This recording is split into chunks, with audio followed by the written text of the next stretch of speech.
Well, thank you,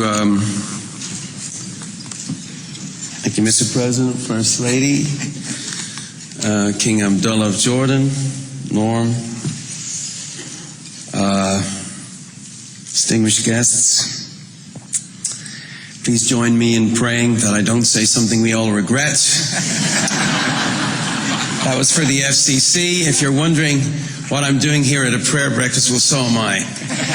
I'm certainly not here as a man of the cloth, unless that cloth is leather. I'm certainly not here because I'm a rock star, which leaves only one possible explanation. I've got a messianic complex. It's true. Anyone knows me. It's hardly a revelation.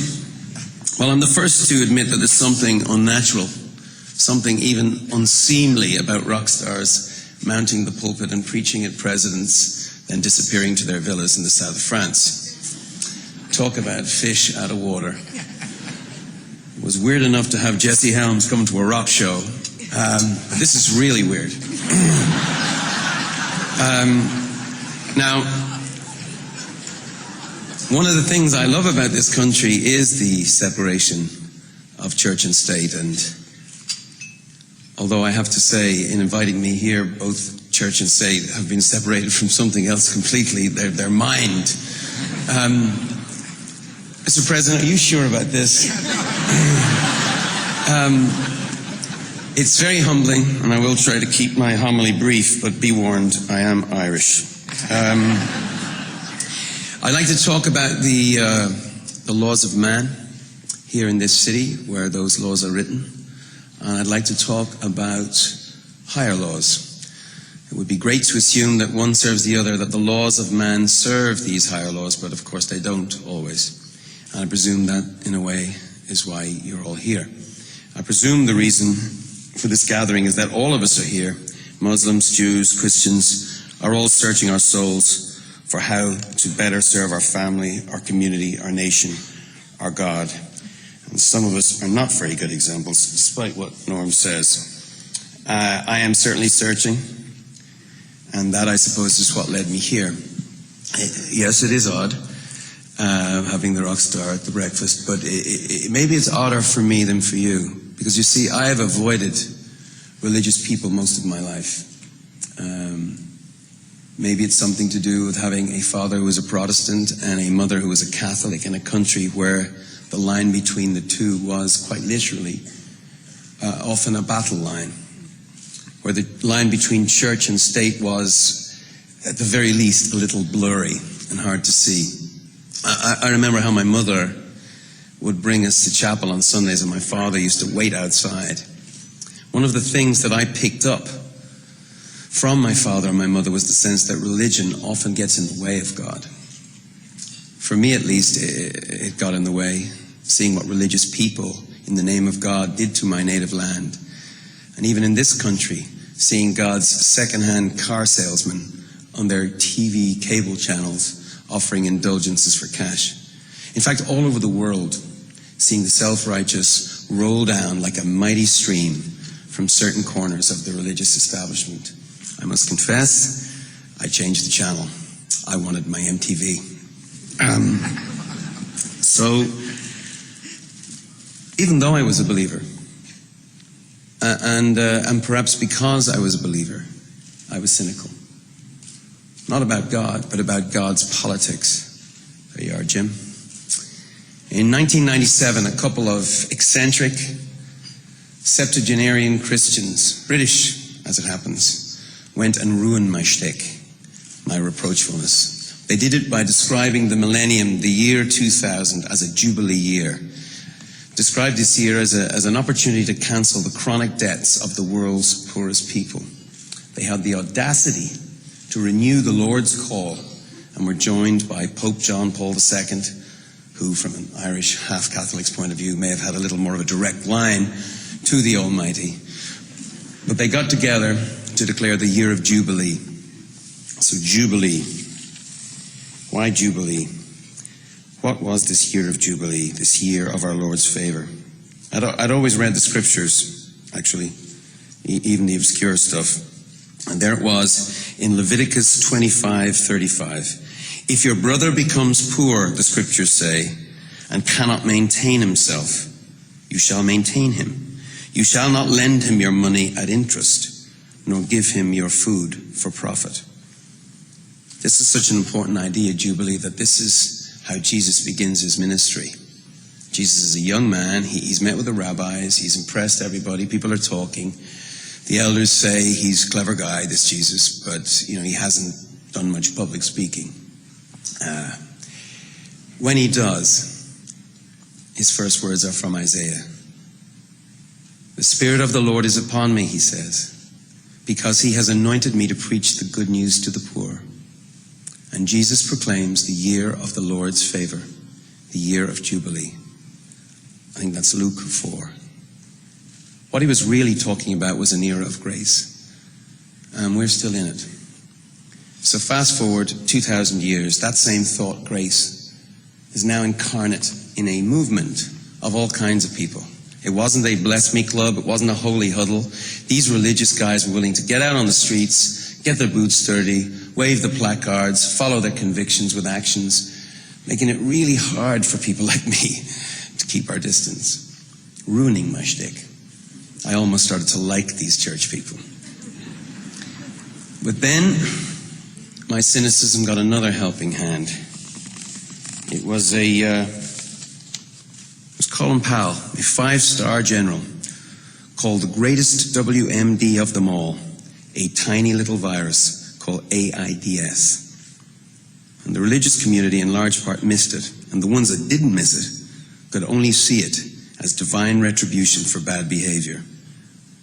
Even on children, even if the fastest growing group of HIV infections were married, faithful women. There they go.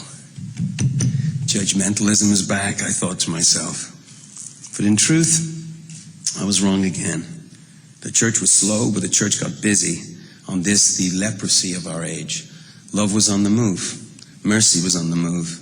God was on the move. Moving people of all kinds to work with others they had never met, never would have cared to meet. We had conservative church groups hanging out with spokesmen from the gay community, all singing off the same hymn sheet on AIDS. See, miracles do happen. And we had hip-hop stars and country stars. This is what happens when God gets on the move. Crazy, crazy stuff happens. Popes were seen wearing sunglasses. Jesse Helms had a ghetto blaster now. Evidence of the Spirit moving. It was breathtaking. It literally stopped the world in its tracks.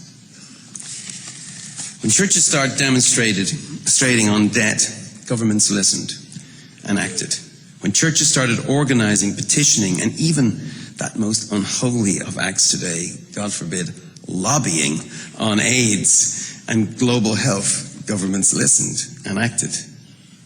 I'm here today in all humility to say, you change minds, you change policy, and you change the world. So thank you.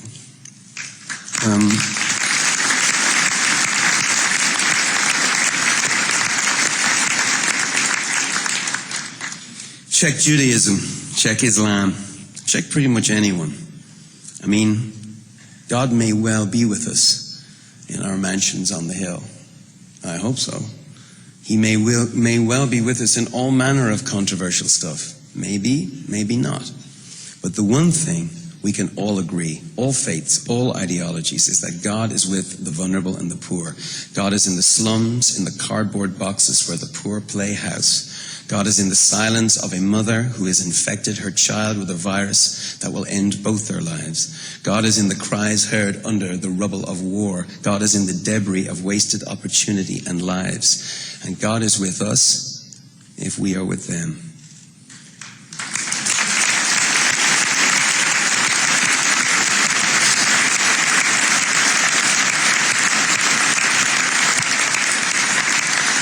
If you remove the yoke from your midst, the pointing of the finger and the speaking of wickedness, and if you give yourself to the hungry and satisfy the desire of the afflicted, then your light will rise in darkness, and your gloom will become like midday, and the Lord will continually guide you and satisfy your desire, even in scorched places. It's not a coincidence that in the scriptures poverty is mentioned more than 2,100 times. It's not an accident. It's a lot of airtime. You know, the only time Jesus Christ is judgmental is on the subject of the poor. As you have done it unto the least of these, my brethren, you have done it unto me. I believe that's Matthew 25:40. See, I've been doing my homework. As I say, good news to the poor. Here's some good news for you, Mr. President. After 9/11, we were told America would have no time for the world's poor. We were told America would be taken up with its own problems of safety. And it's true, these are dangerous times. But America has not drawn the blinds and double-locked the doors. In fact, you have doubled aid to Africa. You have triple funding for the global health, And Mr. President, your emergency plan for AIDS relief and support of the Global Fund, you and Congress, has put 700,000 people onto life-saving antiretroviral drugs and provided 8 million bed nets to protect children from malaria. Thank you.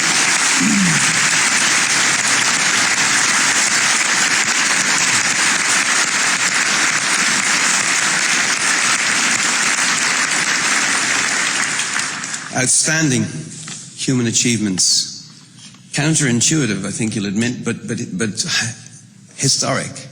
You should be very, very proud. But here's the bad news. There's so much more to do. There is a gigantic chasm between the scale of the emergency and the scale of the response. And finally, getting to higher levels, higher callings. This is not about charity in the end, is it? It's about justice. The good news yet to come. I just want to repeat that. This is not about charity, it's about justice. And that's too bad, because we're good at charity. Americans, Irish people are good at charity. We like to give, and we give a lot, even those who can't afford it. But justice is a higher standard.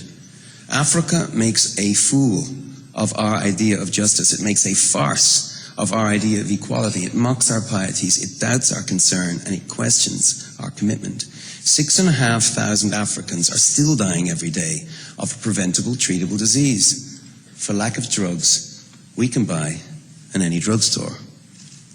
This is not about charity. This is about justice and equality. Because there's no way we can look at what's happening in Africa and, if we're honest, conclude that deep down we would let it happen anywhere else. If we really accepted that Africans are equal to us. I say that humbled in the company of a man with an African father. Look what happened in Southeast Asia with the tsunami. 150,000 lives lost to the greatest misnomer of all misnomers, Mother Nature. Well, in Africa, 150,000 lives are lost every month. A tsunami every month. And it's a completely avoidable catastrophe. It's annoying, but justice and equality are mates, aren't they? Justice always wants to hang out with equality, and equality is a real pain in the ass. Seriously. I mean, you think of these Jewish sheep herders going to meet with the Pharaoh, mud on their shoes, and the Pharaoh goes, equal. And they say, yeah, that's what it says here in the book here. We're all made in the image of God, sir.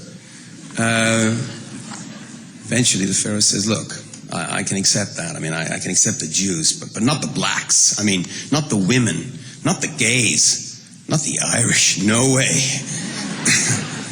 So on we go with the journey of equality. On we go in the pursuit of justice. We hear that call in the One campaign, a growing movement of more than 2 million Americans. 5 million by the next election, I can promise you. United in the belief that where you live should no longer determine whether you live. We hear that call even more powerfully today when we mourn the loss of Coretta Scott King, mother of a movement for equality, one that changed the world but is only really getting started. Because these issues are as alive as they ever were. They just change shape and they cross the seas. Preventing the poorest of the poor from selling their products while we sing the virtues of the free market, that's not charity, that's a justice issue. Holding children to ransom for the debts of their grandparents, that's not charity, that's a justice issue. Withholding life-saving medicines out of deference to the office of patents, well, that's not charity. To me, that's a justice issue. And while the law is what we say it is, God is not silent on the subject. That's why I say there's laws of the land, and then there's a higher standard. And we can hire experts to write them so they benefit us, these laws. So that they say it's okay to protect our agriculture, but it's not okay for African farmers to protect their agriculture, to earn a living. As the laws of men are written, that's what they say. But God will not accept that. Mine won't. Will yours? I closed this morning on a very thin ice, probably. This is a dangerous idea I've put on the table here. My God versus your God, their God versus our God versus no God. It's very easy in these times to see religion as a force for division rather than unity. And this is a town, Washington, that knows something of division. But the reason I'm here, and the reason I keep coming back to Washington, is because this is a town that is proving it can come together on behalf of what the scriptures call the least of these. It's not a Republican idea, it's not a Democratic idea, it's not even, with all due respect, an American idea, nor is it unique to any one faith. Do unto others as you would have them do to you. Jesus says that. Righteousness is this, that one should give away wealth out of love for him to the near of kin and to the orphans and the needy and the wayfarer and the beggars and for the emancipation of the captives. The Quran says that. Thus saith the Lord, bring the homeless poor into the house. When you see the naked, cover him. Then your light will break out. Then your light will be like the dawn, and your recovery will be speedily and spring forth. Then the Lord will be your rear guard. The Jewish scripture says that. It's Isaiah 58 again. It's a very powerful incentive. The Lord will watch your back. Sounds like a good deal to me, especially right now. Right? The Lord will watch your back. You like that? Okay.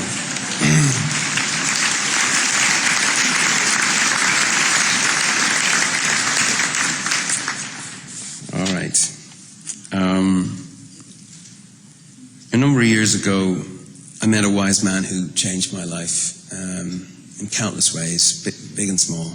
I was always seeking the Lord's blessing. I'd be saying, look, I've got a new song. Would you look after? I have a family. I'm going away on tour. Please look after them. I have this crazy idea. Could I have a blessing on it? And this wise man asked me to stop.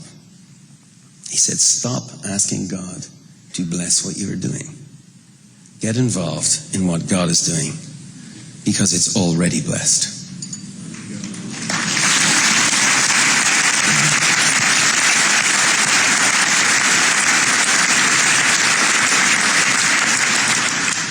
Well, let's get involved in what God is doing. God, as I say, is always with the poor. That's what God's doing, and that's what He's calling us to do.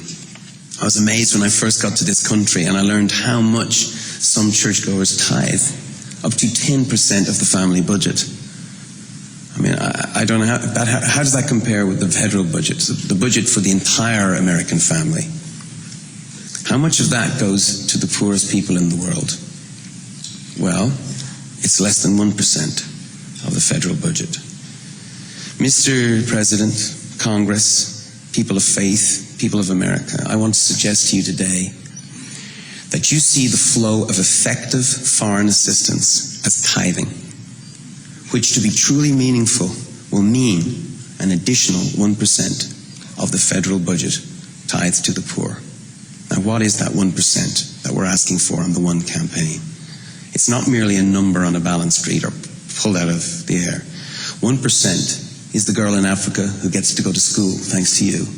1% is the AIDS patient who gets her medicine thanks to you. 1% is the African entrepreneur who can start a small family business thanks to you. 1% is not redecorating presidential palaces. 1% must not be, or don't give it, money down a rat hole. This 1% is digging water holes to provide clean water, like I saw with Bill Frist there in, where was it? Uganda. Okay, that's what we're asking for.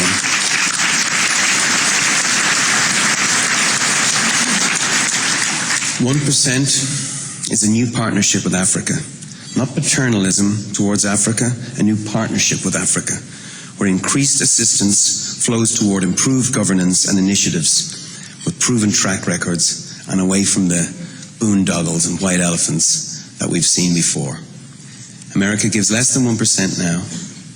We're asking for an extra 1% to change the world, to transform millions of lives, but not just that. And I say this to the military men now. Not just transform hundreds of thousands, indeed millions of communities, but transform the way they see us, which might be smart in these dangerous times. 1% as national security. 1% as enlightened economic self-interest, and a better, safer world rolled into one. Sounds to me that in this town of deals and compromises, 1% is the best bargain around. Thank you very much.